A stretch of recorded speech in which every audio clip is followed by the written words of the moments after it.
This friendship is only a few years old. Look how tall I look. You're taller than I am. You're slouching. How do you get it? But the way these two bicker, You want me to slouch too? you would think it's been a lifetime. Okay, is that better? Oh, baby. Oh my gosh. Historian Sara Vladic met 97-year-old Bradenton resident Don Howison back in 2011 while doing research for her book on the USS Indianapolis. It was the Navy ship torpedoed in the final days of World War II, the largest loss of life in U.S. naval history.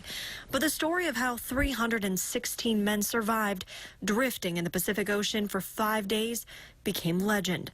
Howison was one of those 316, and today he's one of only 12 still alive. It's so important to hear these stories, to preserve them and share them with the next generation, because, you know, we're not going to have that opportunity very long. His story starts like most of his shipmates. He was asleep when the torpedo struck just after midnight. I had a loud bang, and that woke me up. Had to soak in after a while. I didn't have the slightest idea what it was. He was making his way to the battle station when he says the ship went out from under him. I was standing on the deck, and next thing I knew, the bow went down, and I was floating. The Indianapolis disappeared into the Pacific in 15 minutes, and 800 of the 1,100 sailors and Marines aboard were now stranded at sea. It was hell.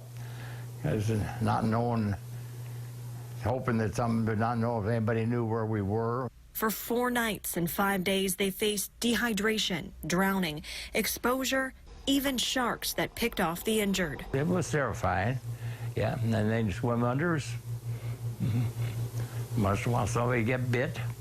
But your greatest enemy, he says, was yourself. After a while, after days, that we started having trouble with individuals that would lose their mind. They'd be delusionary and think that you were Japanese and they were going to get you. I had a bad pull of a knife on me. By the 4th day in the water, the dead outnumbered the living. People died. The only thing we could do was to take their clothes off of them, to give the clothes to somebody that needed them. Recalling those memories to Vladic were tough. I've tried to forget, and I pretty well have done that. But he knew he could trust her. You can talk to her, you can laugh with her, you can cry with her.